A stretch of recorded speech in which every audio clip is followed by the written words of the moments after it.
Hello friends, स्वागत है आपका आज की इंटरेस्टिंग रिएक्शन वीडियो में।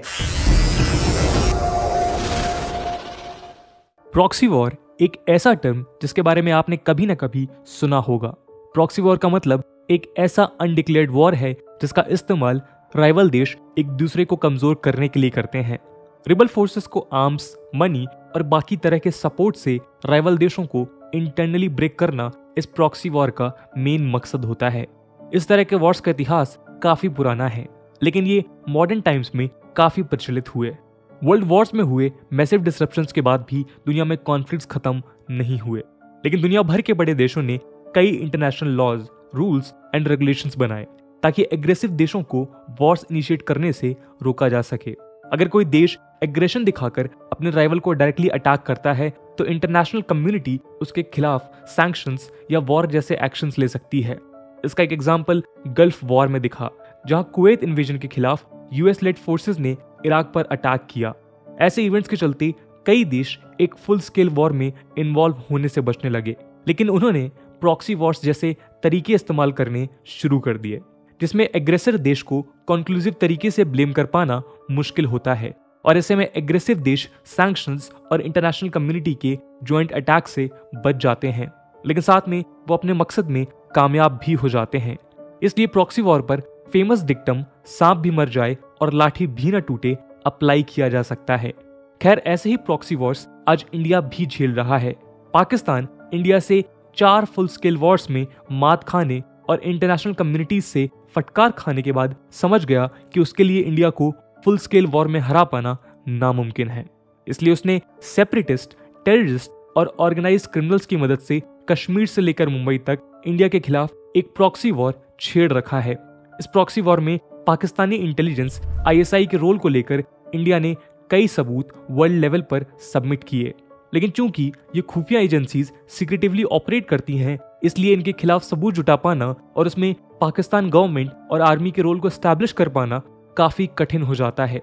वैसे पाकिस्तानी प्रॉक्सी वॉर्स की कहानी तो आप जानते ही हैं, लेकिन क्या आपने कभी गौर किया है कि कश्मीर के अलावा नॉर्थ ईस्ट में भी कई दशकों से इंसर्जेंसी ऑपरेशनल रही, जिसमें चाइना के रोल की खबरें भी आती रहीं? जी हाँ, अगर कश्मीर की इंसर्जेंसी में आईएसआई और पाकिस्तान की अहम भूमिका रही तो नॉर्थ ईस्ट इंसर्जेंसी में चाइना के रोल की बातें कई एक्सपर्ट्स करते हैं। आज का वीडियो चाइना के नॉर्थ ईस्ट इंसर्जेंसी के साथ कनेक्शंस पर है। आज हम देखेंगे कि आखिर कैसे चाइना ने नॉर्थ ईस्ट के इंसर्जेंट्स को सपोर्ट किया, नॉर्थ ईस्ट इंसर्जेंसी में चाइनीज रोल किस प्रकार का रहा और वो पाकिस्तानी प्रॉक्सी वॉर से कैसे अलग है। इसकी चर्चा भी आज हम करेंगे। आज हमारा फोकस उन कारणों पर भी होगा जिनके चलते इस चाइनीज एंगल पर चर्चा कम होती है। तो चलिए शुरू करते हैं। नमस्कार दोस्तों, मेरा नाम है आदर्श और स्वागत है आपका स्टडी आईक्यू में। दोस्तों, senior journalist Rajiv Bhattacharya the Quint में लिखते हैं कि नॉर्थ ईस्ट के सेपरेटिस्ट आउटफिट्स को चाइना से मिलने वाला एड पिछले 50 सालों से जारी है, और इन 50 सालों में इस एड के तौर तरीके और मेथड्स कई फेजेस से गुजरे हैं। वो कहते हैं कि पाकिस्तान के आउटराइट प्रॉक्सी वॉर के कंपैरिजन में चाइनीज असिस्टेंस काफी अलग रहा। नॉर्थ ईस्ट इंसर्जेंसी में चाइना का सपोर्ट कोवर्ट, सीक्रेटिव, सिलेक्टिव और इनडायरेक्ट रहा, और इसीलिए इस पर चर्चा कम होती है। खैर, इस इंसर्जेंसी के कंसिक्वेंसेस हमें पता ही हैं। नॉर्थ ईस्ट दशकों तक आर्म्ड इंसर्जेंसी के चलते पॉलिटिकल केओस झेलता रहा, और मैसिव वायलेंस से लेकर फ्रंटियर रीजन्स में लैक ऑफ डेवलपमेंट इस इंसर्जेंसी के कुछ आउटकम्स हैं। आर्मी, पुलिस, पैरामिलिट्री फोर्सेस और इनोसेंट सिटीजन्स की कैजुअलिटीज भी काफी ज्यादा हुई। कुछ गवर्नमेंट सोर्सेज बताते हैं कि इंसर्जेंसी के चलते यहाँ की पैरामिलिट्री फोर्स असम राइफल्स के लगभग 750 पर्सनल और ऑफिसर्स वीरगति को प्राप्त हो चुके हैं। इसलिए इस इंसर्जेंसी के पीछे किस तरह की एक्सटर्नल फोर्सेस का हाथ है, उसकी चर्चा बेहद आवश्यक है। नॉर्थ ईस्ट इंडिया में आर्म्ड एथनिक इंसर्जेंसीज 1950s में शुरू हुई, जिन्हें इनिशियली ईस्ट पाकिस्तान से सपोर्ट मिला, लेकिन बर्टिल लिंटर अपनी किताब द ग्रेट गेम ईस्ट बताते हैं कि जल्द ही इन ग्रुप्स का मेन सपोर्टर चाइना बन गया। चाइनीज सपोर्ट का मेन फेज 1960s और 70s में माओ जेडोंग के कल्चरल रिवॉल्यूशन के साथ कोइंसाइड करता है, जब चाइनीज पॉलिसी इंटरवेंशनिज्म की थी। 1990 से 2010 के बीच नॉर्थ ईस्ट इंसर्जेंसी अपने चरम में था, जब वहां 1-2 नहीं बल्कि 100 से ज्यादा रिबल ग्रुप्स एक्टिव थे। हालांकि ये बात नोट करने वाली है कि इनमें से मेजोरिटी ग्रुप्स को चाइनीज सपोर्ट नहीं था। इनमें से कई ग्रुप्स इसलिए फॉर्म हुए क्योंकि अपने पीक में चल रही इंसर्जेंसी से यहाँ की पॉलिटिकल इंस्टेबिलिटी काफी ज्यादा थी और लोग अनएम्प्लॉयमेंट झेल रहे थे। खैर, चाइनीज सपोर्ट के नेचर की बात करें तो वो कई फेजेस से गुजरा। पहले चाइना ने एक्टिवली इन ग्रुप्स को सपोर्ट किया, फिर इनडायरेक्टली। माओ जेडोंग के वक्त का इंटरवेंशनिज्म डायरेक्ट सपोर्ट की कैटेगरी में रखा जा सकता है, लेकिन माओ के बाद डेंग ज़ाओपिंग की पॉलिसीज में बदलाव आया और सपोर्ट का नेचर भी बदला। कुछ रिपोर्ट्स बताती हैं कि डायरेक्ट सपोर्ट लगभग 15 साल तक चला और इसकी शुरुआत तब हुई जब Nagaland based rebel group Naga national council ने चाइना के यूनान प्रोविंस में शरण ली। 1960s में दलाई लामा के इंडिया में अराइवल और सिनो इंडिया वॉर के बाद जब इंडिया और चाइना के रिश्तों में खटास आई, तब चाइना ने नागाज और बाकी नॉर्थ ईस्ट रिबल्स का खुलकर स्वागत किया। 1966 से 1967 के बीच में नागा नेशनल काउंसिल के थुइंगालेंग मुइवा ने चाइना के यूनान प्रोविंस में नागा फाइटर्स के फर्स्ट बैच को लीड किया था। नागास के एग्जाम्पल को मिजो नेशनल फ्रंट ने भी फॉलो किया और बाद में पता चला कि मणिपुर पीपल्स लिबरेशन आर्मी के एक स्क्वाड को तिब्बत में ट्रेनिंग भी दी गई है। 1966 में चाइना ने 300 नागा फाइटर्स के कॉन्टिजेंट को कोवर्टली ट्रेनिंग्स और आर्म्स भी प्रोवाइड किए। ये ग्रुप 1968 में वापस आया और उसने जोस्तोमा जंगल्स में कैंप सेटअप किए। जब इंडियन फोर्सेस ने इस कैंप को अटैक किया तो उन्हें कई चाइनीज वेपन्स और डॉक्यूमेंट्स मिले जो चाइनीज रोल को साफ साफ दिखाते थे। दोस्तों, इस तरह के सपोर्ट का दौर डेंग ज़ाओपिंग के पावर में आने के बाद डिमिनिश होने लगा। चाइना इंटरवेंशनिज्म छोड़कर अपनी इकोनॉमिक कंडीशंस को सुधारने में लग गया। ट्रेनिंग मॉड्यूल्स और रिबल्स को मिलने वाले वेपन्स का सप्लाई अर्ली 80s में थम सा गया। लेकिन इंडियन मिलिट्री को शक था कि अब चाइनीज इंटेलिजेंस एजेंसीज रिबल्स को और ज्यादा कोवर्टली सपोर्ट करने लगी थी। असल में ये चेंज्ड एटीट्यूड चेंज स्ट्रेटजी के चलते था। चाइनीज इंटेलिजेंस अब म्यांमार में लोकेटेड कचिन के जंगल से ये काम करने लगी। बर्टिल लिंटनर की एक रिसर्च में पाया गया कि चाइनीज एजेंसीज कचिन के टेरर ग्रुप्स के साथ अच्छे रिश्ते एंजॉय करती थी और कचिन इंडिपेंडेंस आर्मी या KIA का इस्तेमाल उन्होंने मणिपुर पीपल्स लिबरेशन आर्मी को ट्रेन करने के लिए किया। KIA ने Assam based separatist organisation ULFA के इंसर्जेंट्स को भी ट्रेनिंग दी थी। लेकिन रॉ और KIA के बीच हुए एक पैक्ट के बाद 1989 में ये ट्रेनिंग फैसिलिटीज भी बंद हो गई। KIA ने कमिट किया कि वो अब मिलिटेंट आउटफिट्स के साथ रिलेशंस नहीं रखेगा। एक दौर ऐसा भी आया जब रिबल्स और चाइनीज एजेंसीज के बीच टॉक्स फेल हुए और चाइनीज एड घटने लगी। कहते हैं कि चाइना की पॉलिसी 2005 में US प्रेसिडेंट जॉर्ज बुश की विजिट के बाद और भी बदली और चाइनीज इंटरवेंशनिज्म में कमी आई। पर यह खत्म बिल्कुल नहीं हुआ क्योंकि चाइना ने रिबल्स को इंडिया के खिलाफ एक स्ट्रेटेजिक एसेट की तरह यूज करना चाहा, वो भी सही टाइम आने पर। चेंजिंग टाइम्स के चलते पॉलिसीज और चेंज हुई और अब सपोर्ट और ज्यादा इनडायरेक्ट होने लगा। चलिए देखते हैं वो कैसे। जब चाइना और रिबल ग्रुप्स के रिश्ते कमजोर पड़े तो चाइनीज ब्लैक मार्केट में हजारों वेपन्स बिकने शुरू हुए। स्वीडिश जर्नलिस्ट बर्टिल लिंटनर लिखते हैं कि चाइनीज गवर्नमेंट ने ओपनली आर्म्ड ग्रुप्स को सपोर्ट करना बंद कर दिया है, लेकिन उन्हें आर्म्स का एक्सेस चाइना के सो कॉल्ड ग्रे मार्केट से मिलने लगा। चाइनीज गवर्नमेंट जिस तरीके से अपनी सोसाइटी को कंट्रोल करती है उसमें ये इम्पॉसिबल है कि उसे इस मार्केट की कोई खबर ना हो। इस बात के सबूत वैसे तो कई थे, लेकिन NSCN-IM के एक ऑपरेटिव एंथनी शिमराय को जब इंडियन फोर्सेस ने गिरफ्तार किया तो उसने इस इनडायरेक्ट चाइना सपोर्ट को उजागर किया। ब्लैक मार्केट से वेपन्स का सप्लाई एक कॉम्प्लेक्स और वास्ट नेटवर्क से होता था जिसमें नई चाइनीज कंपनीज और नेपाल, बांग्लादेश, थाईलैंड के मिडलमैन इन्वॉल्व थे। शिमराय ने रिवील किया कि वो 1994 में सबसे पहले आर्म्स डील के लिए गया था on behalf of national democratic front of Bodoland. Early 1994 में NSCN-IM ने चाइनीज वेपन्स का सबसे पहला कंसाइनमेंट बांग्लादेश के कॉक्स बाजार के थ्रू रिसीव किया। इन डील्स ने ULFA चीफ परेश बरुआ को भी इनकरेज किया और एक साल बाद ULFA के लिए भी एक कंसाइनमेंट कॉक्स बाजार में उतरा।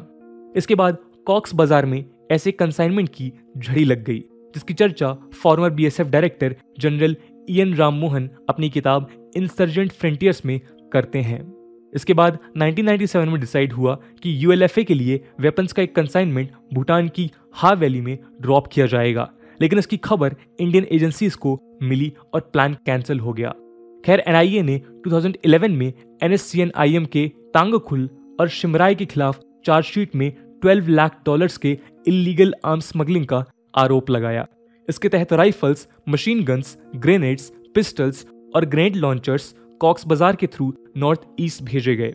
मीनवाइल तांगखुल और उसके एसोसिएट्स को इंडियन एजेंसीज ट्रैक कर रही थीं और एक ऑपरेशन में एंथनी शिमराय पकड़ा गया, जिसने पूरे ग्रे आर्म्स मार्केट का खुलासा किया।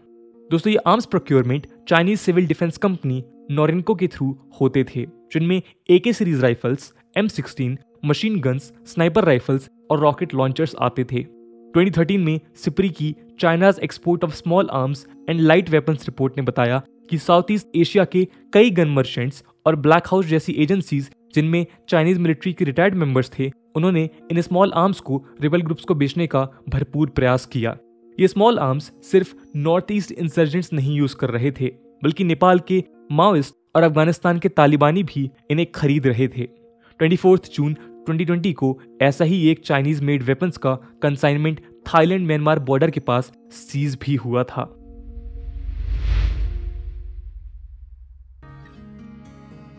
दोस्तों, चाइनीज सपोर्ट का एक और तरीका था चाइनीज इंसर्जेंट्स को सेफ हेवन प्रोवाइड करना। नॉर्थ ईस्ट टेररिज्म के एक्सपर्ट GM श्रीवास्तव ने फर्स्ट पोस्ट को बताया कि ULFA लीडर परेश बारुआ ने अपनी आर्म्स ट्रेनिंग चाइना में मिड-80s में ली थी। बारुआ, जो पहले बांग्लादेश से ऑपरेट करता था, वो अब यूनान और म्यांमार के जंगल्स के बीच मूवमेंट्स करता रहता है। ये सब चाइनीज अथॉरिटीज के सपोर्ट के बिना पॉसिबल हो ही नहीं सकता। बारुआ के अलावा NSCN-IM का so called defence minister Hangshi Tangkhul और उसका deputy chief arms procurer TR Calvin के बारे में भी ऐसे स्पेकुलेशंस हैं कि वो चाइना से ऑपरेट करते हैं। यूनान से ये इंसर्जेंट लीडर्स अपने कैडर्स के साथ social media, email addresses, false names और इंडो म्यांमार और इंडो बांग्लादेश बॉर्डर के अलॉन्ग अपने बेसिस के थ्रू कॉन्टैक्ट्स मेंटेन करते हैं। जब से बांग्लादेश में शेख हसीना गवर्नमेंट आई है, तब से बांग्लादेश ने इन इंसर्जेंट्स के खिलाफ एक्शंस लिए हैं, लेकिन उसके पहले ये ग्रुप्स वहां सेफ शेल्टर्स में रहते थे। इसी साल कुछ रिपोर्ट्स ने दावा किया कि चाइनीज इंटेलिजेंस एजेंसी के 2 ऑफिशियल्स म्यांमार के तागा में लोकेटेड ULFA के एक कैंप में लगभग 1 हफ्ते तक रुके भी थे। इसी वक्त ये एफर्ट लिया गया कि 10 रिबल ग्रुप्स के बीच एक अलायंस फॉर्म किया जाए, लेकिन इन रिबल्स के लिए ये सिचुएशन तब खराब हो गई जब तागा के बेस को म्यांमार मिलिट्री ने जनवरी 2019 में डिस्ट्रॉय कर दिया। ये नॉर्थ ईस्ट इंसर्जेंसी के लिए बड़ा सेटबैक था और चाइना के लिए भी। लेकिन परेश बरुआ आज भी यूनान में रहता है और PLA मणिपुर के टॉप लीडर के साथ कॉन्टैक्ट्स मेंटेन करता है। ये बात इसलिए इंपॉर्टेंट है क्योंकि PLA मणिपुर को एक एक्स-रॉ ऑफिशियल ने चाइना की आईज एंड ईयर्स बताया था। बीजिंग इन सभी सपोर्ट्स को लेकर साइलेंट रहा, लेकिन बरुआ जैसे लीडर्स का चाइना में प्रेजेंस हार्डली कोई सीक्रेट है। कई रिसेंट YouTube वीडियोस में तो ULFA ने ओपनली चाइना के ईस्ट लद्दाख को लेकर नैरेटिव्स को सपोर्ट भी किया, इंक्लूडिंग गलवान क्रैश। 2015 में एक गुरिल्ला अटैक में लगभग 18 आर्म्ड फोर्सेस के पर्सनल वीरगति को प्राप्त हुए। 29 जुलाई 2020 को भी मणिपुर के चंदेल में एक जॉइंट अटैक हुआ, जिसमें Manipur Naga people's front MNPF, revolutionary people's front RPF और ULFA का हाथ था। इसमें 4 असम राइफल्स के पर्सनल शहीद हुए। 2021 में भी ऐसे ही एक अटैक में असम राइफल्स के 7 पर्सनल शहीद हुए। इस अटैक की रिस्पॉन्सिबिलिटी मणिपुर PLA और मणिपुर नागा पीपल्स फ्रंट यानी कि MNPF ने ली थी। इन सभी रिसेंट इवेंट्स के वक्त चाइनीज लिंक की चर्चा जोरों पर रही और इसलिए आज भी ये थ्रेट बरकरार है। खैर, पिछले कुछ सालों में नॉर्थ ईस्ट इंसर्जेंसी कमजोर हुई और वहां चाइनीज मार्केट से आने वाले आर्म्स में कमी आई है और इसकी 2 वजह हैं। एक तो म्यांमार की कई वेपन मैन्युफैक्चरिंग यूनिट्स आज चाइनीज ब्लैक मार्केट को कंपटीशन दे रहे हैं और दूसरा ये कि इंडियन गवर्नमेंट और मिलिट्री के एफर्ट्स के चलते आज इंसर्जेंट्स बैकफुट पर हैं और इसलिए चाइनीज वेपन्स के लिए डिमांड घट रही है। कुल मिलाकर ये साफ है कि चाइना इंडिया के खिलाफ इन इंसर्जेंट्स को बार्गेनिंग चिप की तरह यूज करना चाहता है और इसलिए वो ना तो इनके साथ अपने कॉन्टैक्ट्स पूरी तरह से खत्म करता है और ना ही उन्हें आउटराइटली सपोर्ट करता है। ऊपर से म्यांमार और बांग्लादेश के साथ इंडिया के इंप्रूविंग रिश्तों के चलते चाइना के लिए ये सब कर पाना बीच में काफी कठिन हो गया था। हालांकि जियोपॉलिटिकल सिचुएशन अब फिर बदल रही है, स्पेशली तब जब म्यांमार में एक प्रो चाइना मिलिट्री अब रूल में है। और बांग्लादेश में चाइना अपनी इकोनॉमिक प्रेजेंस बढ़ा रहा है। ऐसे में इंडिया को एक्टिवली नॉर्थ ईस्ट में अपने बॉर्डर इंफ्रास्ट्रक्चर्स और इंटेलिजेंस नेटवर्क्स को इंप्रूव कर इंसर्जेंट ग्रुप्स को कंट्रोल करने की लड़ाई जारी रखनी होगी। तो दोस्तों ये थी कहानी नॉर्थ ईस्ट इंसर्जेंसी की और चाइना उसे कैसे एड कर रहा है। इस पूरे मुद्दे को लेकर आपका क्या ओपिनियन है और इस चाइनीज एड को कंट्रोल या फिर एबॉलिश करने के लिए इंडिया क्या काउंटर मेजर्स ले सकता है, कमेंट सेक्शन में जरूर बताइएगा। आज की वीडियो के लिए इतना ही। आई होप आपको वीडियो पसंद आई होगी और अगर पसंद आई है तो अपने दोस्तों के साथ शेयर करना मत भूलिएगा। मिलते हैं अगले वीडियो में, तब तक के लिए जय हिंद, जय भारत। प्रॉक्सी वार एक ऐसी जंग होती है दुनिया के दो ताकतवर ममालिक दुनिया के किसी तीसरे गरीब या कमजोर मुल्क के अंदर लड़ते हैं। ऐसा सीन होता है कि एक मुल्क हुकूमत के साथ खड़ा हो जाता है जबकि दूसरा मुल्क उसी मुल्क के बागियों के साथ खड़ा हो जाता है, उन्हें असला फराहम करता है और उन्हें रकम फराहम करता है। इस तरह उन हुकूमतों को गैर मुस्तहकम किया जाता है और अपने अपने मकासद हासिल किए जाते हैं। यमन में इस वक्त ईरान और अरब की प्रॉक्सी वार है। इसी तरह शाम में भी हमें ईरान, अरब और अमेरिका, रूस की प्रॉक्सी वार दिखाई देती है। और अफगानिस्तान में जारी रहने वाली तालिबान मुखालफ जंग भी एक प्रॉक्सी वार थी। इसलिए तो वीडियो ऑनर भी कह रहे थे कि इसमें यही कहावत इस्तेमाल की जाती है कि सांप भी मर जाता है और लाठी भी नहीं टूटती। नुकसान तीसरे मुल्क का होता है लेकिन लड़ते दो बड़े मुल्क आपस में हैं। इसी तरह जो वीडियो ऑनर ने कहा कि पाकिस्तान ने कश्मीर में प्रॉक्सी वार शुरू की, ये मौजूद नहीं है, इसलिए हम इस बात की तरफ बिल्कुल भी नहीं जाएंगे और डायरेक्ट चलते हैं नॉर्थ ईस्ट इंडिया में, जहां पर चाइना की मुदाखलत ने इंडिया के लिए हालात बहुत ज़्यादा ख़राब करके रखे हुए हैं। ये नॉर्थ ईस्ट इंडिया 7 स्टेट्स पर मुश्तमिल है जिन्हें 7 सिस्टर स्टेट्स भी कहा जाता है और इंडिया के लिए ये इलाका बहुत ज़्यादा अहम है। इस मसले को समझने के लिए पहले इंडिया और चाइना के बॉर्डर को, जिसे लाइन ऑफ एक्चुअल कंट्रोल कहा जाता है, थोड़ा सा समझना पड़ेगा, जो अपनी वेस्टर्न साइड में लद्दाख से लेकर अपनी ईस्टर्न साइड में अरुणाचल प्रदेश तक तकरीबन 3500 किलोमीटर की हद तक फैला हुआ है। इस बॉर्डर के दरमियान दो ममालिक आ जाते हैं, भूटान और नेपाल, और अगर ये दोनों ममालिक भी ना होते तो फिर सारे का सारा बॉर्डर चाइना के साथ शेयर होना था इंडिया का, और वो तकरीबन 5500 किलोमीटर बन जाना था। इंडिया और चाइना का ये बॉर्डर दुनिया के मुतनाज़ तरीन बॉर्डर में से एक माना जाता है और 2020 में भी लद्दाख के मुकाम पर गलवान वैली में इंडिया और चाइना की अफवाज के दरमियान अच्छी खासी लड़ाई हुई थी। लेकिन दूसरी तरफ इस बॉर्डर का ज़्यादातर एरिया हमें ईस्टर्न साइड में अरुणाचल प्रदेश और सिक्किम के पास देखने को मिलता है, इसलिए इंडिया के लिए वो सारा हिस्सा चैलेंजिंग बन के सामने आ रहा है। वीडियो वाले ने तो बहुत पेचीदा अल्फाज में बात की और बड़ी तफसील के साथ हर चीज़ को समझाया, लेकिन हम इसे मामले को आसान अल्फाज में समझने की कोशिश करते हैं कि आखिर नॉर्थ ईस्ट इंडिया में हालात इतने ज़्यादा ख़राब क्यों हैं और चाइना की इतनी ज़्यादा मुदाखलत क्यों है। उसकी सबसे आसान वजह नॉर्थ ईस्ट इंडिया की जियोग्राफी है। इंडिया का ये जोन नॉर्थ ईस्ट जोन 4 ममालिक को लगता है, इसलिए चाइना इसे हासिल करना चाहता है। उसकी दूसरी सबसे अहम वजह यह है कि इंडिया के बाकी हिस्सों से नॉर्थ ईस्ट इंडिया में पहुंचना बहुत मुश्किल है और सिर्फ एक नैरो सा पास है जिसे सलगोरी कॉरिडोर कहते हैं। यहाँ पर ये लेंथ तकरीबन 23 किलोमीटर रह जाती है और एक तरफ भूटान का बॉर्डर होता है और दूसरी तरफ बांग्लादेश का बॉर्डर होता है और बीच में सिर्फ 22 से 23 किलोमीटर का एरिया रह जाता है। एक तरफ पूरा इंडिया होता है और दूसरी तरफ नॉर्थ ईस्ट इंडिया होता है। इसके साथ साथ ये इलाका नेचुरल रिसोर्सेज के साथ रिच है। यहाँ पर बड़े बड़े जंगलात पाए जाते हैं, यहाँ के पहाड़ों में कोयला है, यूरेनियम है, नेचुरल गैस है, नेचुरल ऑयल है और यहाँ की ज़मीन सोना उगलती है। इसलिए भी ये इलाका चाइना के लिए अच्छी खासी कशिश रखता है। लेकिन जो इसकी सबसे अहम वजह है वो यही है कि चाइना इंडिया के इस नैरो पास का फ़ायदा उठाना चाहता है और चाइना चाहता है कि वो इस कॉरिडोर के ऊपर काबिज होकर इसे इंडिया के बाकी हिस्सों के साथ तोड़ दे। लेकिन अभी तक चाइना को इस मकसद में कामयाबी नहीं मिली, जिसके सबसे बड़ी वजह यही है कि जो चाइना ने अपने बागी ग्रुप इन इलाकों में, इन रियासतों में तैयार कर रखे हैं, उनकी स्ट्रेंथ बहुत कम है और इंडिया के ज़्यादातर लोग यानी कि नॉर्थ ईस्ट इंडिया की ज़्यादातर आबादी इंडिया के साथ रहना चाहती है और वो अलग होना नहीं चाहते। इसलिए इतने ज़्यादा अरसे में भी चाइना को कोई बड़ी कामयाबी हासिल नहीं हो सकी। 2014 के इलेक्शन में भी यहाँ पर वोट कास्ट करने की शरह बहुत ज़्यादा थी, लेकिन कहीं ना कहीं हम ये भी कह सकते हैं कि भारत सरकार की नाअहली ने, नई दिल्ली सरकार की इन इलाकों से दूरी ने इन इलाकों के लोगों को मजबूर किया है कि वो भारत के साथ अपने ताल्लुकात को इतनी गर्मजोशी के साथ जारी नहीं रखते।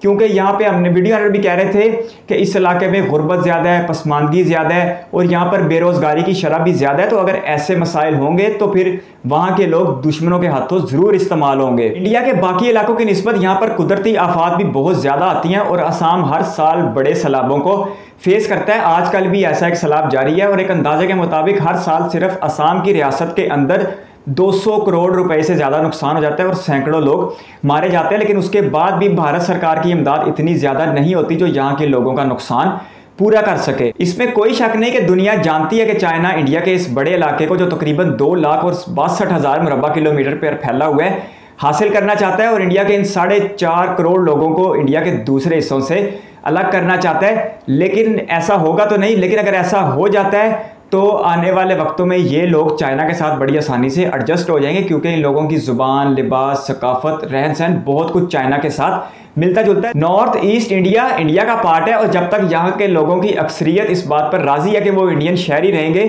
तो इस इलाके को इंडिया का हिस्सा रहना चाहिए। चाइना समेत किसी भी मुल्क को इस चीज़ का हक नहीं है कि वो इन इलाकों को तोड़ने के लिए मुसल्लह जद्दोजहद करे। प्रॉक्सी वार बलूचिस्तान में मिसाल आप ले लें कि बलूचिस्तान में दुनिया की हर ताकत ने जोर लगा लिया बलूचिस्तान को पाकिस्तान से आज़ाद करने के लिए, लेकिन स्टेट ऑफ पाकिस्तान की कमिटमेंट की वजह से ऐसा नामुमकिन हो गया और बलूचिस्तान के रहने वाले लोगों की मोहब्बत की वजह से, उनके पाकिस्तान से प्यार की वजह से ऐसा नामुमकिन हो गया और आज़ाद बलूचिस्तान का ख्वाब देखने वालों का ख्वाब पूरा ना हो सका। बिल्कुल यही सी नॉर्थ ईस्ट इंडिया में भी देखने को मिलता है और भारत सरकार की मुदाखलत की वजह से और सिक्योरिटी फोर्सेस की कार्रवाइयों की वजह से ये पार्ट भी इंडिया का पार्ट ही रहेगा और इसे रहना भी चाहिए, क्योंकि यहाँ के रहने वालों की अक्सरियत खुद को भारतीय कहलवाने में फ़ख्र महसूस करती है। लेकिन ये बात भी सच है कि ये दूर दराज इलाका भारतीय सिक्योरिटी फोर्सेस के लिए आज से ही नहीं कई दहाइयों से चैलेंज बना हुआ है। आपके कीमती वक्त का शुक्रिया। अगर आप भी किसी वीडियो पर रिएक्शन चाहते हैं तो अपनी कीमती राय कमेंट बॉक्स में ज़रूर दीजिएगा। इस वीडियो को कीमती समय देने के लिए बहुत सारा धन्यवाद।